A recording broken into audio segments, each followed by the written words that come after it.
बोरीतांडा कब्रस्तान प्रकरण गोंधळात, प्रशासनाचे दुर्लक्ष कायम. ज्ञानोबा इंगोले यांचे अतिक्रमण कायम, मुस्लिम समाजात संतापाची लाट.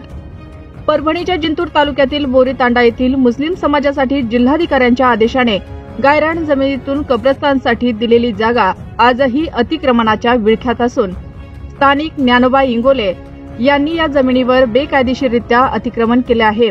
विशेष म्हणजे याच प्रकरणात काही वर्षापूर्वी इंगोले यांनी मुस्लिम समाजातील 13 महिला व नागरिकांवर अॅट्रॉसिटी अंतर्गत खोटे गुन्हे दाखल केले होते.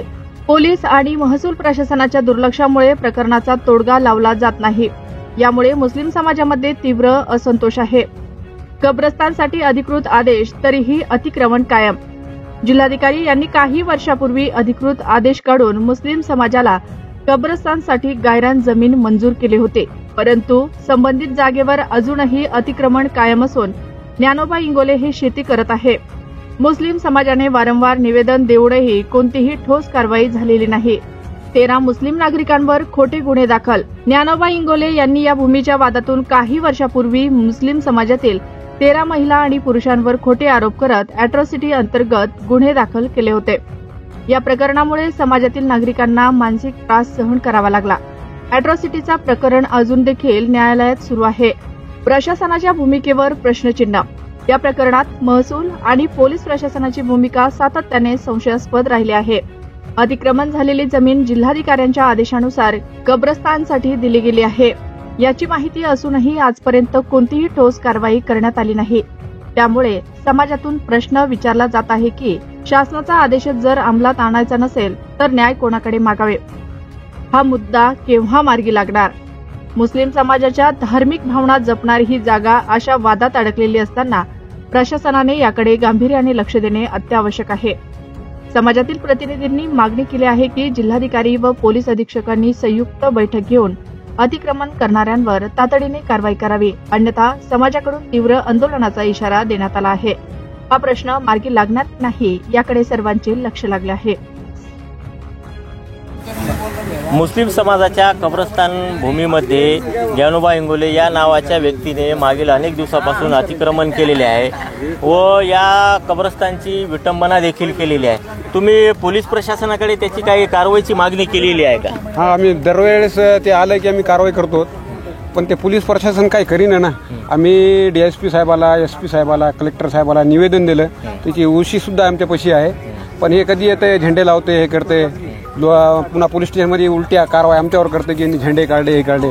आम्हाला प्रशासनानं 40 आर मोपून दिलेली आहे. त्याची बाउंड्री सुद्धा आम्ही घेरलेली आहे. ते येते, खंबे तोडते, तार तोडते, पण याला कोणीच काय करीन. आम्ही इथं आलं की म्हणते अॅट्रॉसिटी करीन. त्यानं ऑलरेडी 13 लोकांवर अॅट्रॉसिटी केली, मुसलमानाच्या काही बायावर अॅट्रॉसिटी केली. आम्ही जमानती करून घेतल्या, पण आम्हाला काही त्याचा रिस्पॉन्स येईना. पोलीसवाल्याकडून येणं ना कोणाकडून येणं. प्रत्येक वेळेस कोणी PSI बदलून जाते, दुसरे ते म्हणते तुमचे कागदपत्र काय, पण याच्यापाशी कागदपत्र काय हे विचारावं ना. याला शासनानं काही दिलेलं नाही. आम्हाला 7/12 दिलेली आहे, समजा दिलेले. ग्रामपंचायतनं आम्हाला पूर्ण ते कंपाऊंड वॉल करून दिलेले, पण तरी ते ऐकणं आणि ते दररोज भांडण हे ते चालूच आहे. पण प्रशासन काही याची दखल घेईन, इतकंच बोलणं आहे आमचं. बरं, जेव्हा जिल्हाधिकारी यांनी तुम्हाला मुस्लिम समाजाला कब्रस्तानसाठी 40 आर जमीन ही गायरान जमिनीमधून दिलेली आहे, पण त्याचं काय आहे याच्यामध्ये? त्याचं काहीच नाही. त्यानं बाजूला कब्जा केलेला आहे. त्याच्याकडे असे काही कागदपत्र आहे का? नाही, काहीच कागदपत्र नाही. 90ची 7/12 त्याच्या नावाची नाही, गायरान म्हणून आहे, तेच दाखवतंय ते. असं आहे ते. आता आज समजा हे प्रकरण इथे न थांबला तर तुम्ही पुढील कारवाई काय करणार? पुढील कारवाई आम्ही हे करणार. आम्ही दौऱ्यात जाणार नाही. इथं तहसीलदार साहेब आणि PI साहेब दौऱ्यात येत नाही, आम्ही दौऱ्यात जाणार नाही. इथं ऑलरेडी माणसं पुरलेले आहे इथं, पण त्याचा काहीच अर्थ नाही ना. ते पुरून बी ते म्हणते आमची जागा आहे, तिची जागा कुठून आहे. जसं शासन आम्हाला विचारते तुमच्यापाशी काय, तर त्याला तसं विचारावं त्याला की तुझ्यापाशी काय. त्याच्यापाशी जर निघालं तर आम्ही सोडून देऊ, अशी आमची प्रश्न हे आहे की आम्हाला आमची जेव्हा त्याला मधात येऊ देणे, त्यानं मारून ठोकून नाही मारून बी आमच्यावर अॅट्रॉसिटी केली. पुन्हा मधात आले की म्हणतात तुमच्यावर पुन्हा अॅट्रॉसिटी करीन.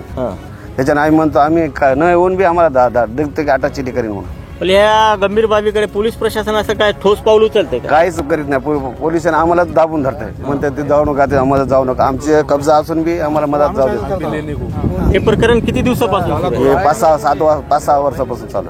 बरं, आता तुमची काय मागणी? मागणी हेच शासन करून का आमची आम्हाला जमीन द्यावा आणि त्याला बाहेर निघावं, येऊन तुम्हाला सर आमचं म्हणणं हेच आहे की हे जे माणूस आहे याच्यावर पोलीस प्रशासन जे कारवाई काऊन करत नाही की आम्हाला कोणत्या बी गोष्टीला आम्हालाच प्रूफ मागते, त्यांना काऊन मागत नाही. आणि हे जे लोक यायलेत ह्याचं काम आहे 8 दिवसाला 15 दिवसाला हे झेंडे लाव, काही ना काही कारणानं हे बाउंड्रीचे तार उखड, हे जी बाउंड्री केलेली आहे सगळी हे उपटाउपटीचे कामं करायला, हे तोडाताडीचे, हे कौरक हे सहन करणार आहेत. आता हे जे आमचे समाज जे आलेला आहे याला न्याय मिळावा यासाठी आम्ही इथं आलेलो आहेत. आणि जवळक आम्हाला समजा पोलीस प्रशासन, जिल्हा अधिकारी, तहसीलदार इथं येणार नाही, तवरक इथलं कोणी माणूस जाणार नाही इथलं. आणि आमचं हेच म्हणणं आहे की आम्हाला न्याय द्यावा. आमच्या न्यायासाठी इथं ये नाही, दुसरं काही नाही. आम्हाला कोणासोबत तक्रार नाही आमची, काय नाही.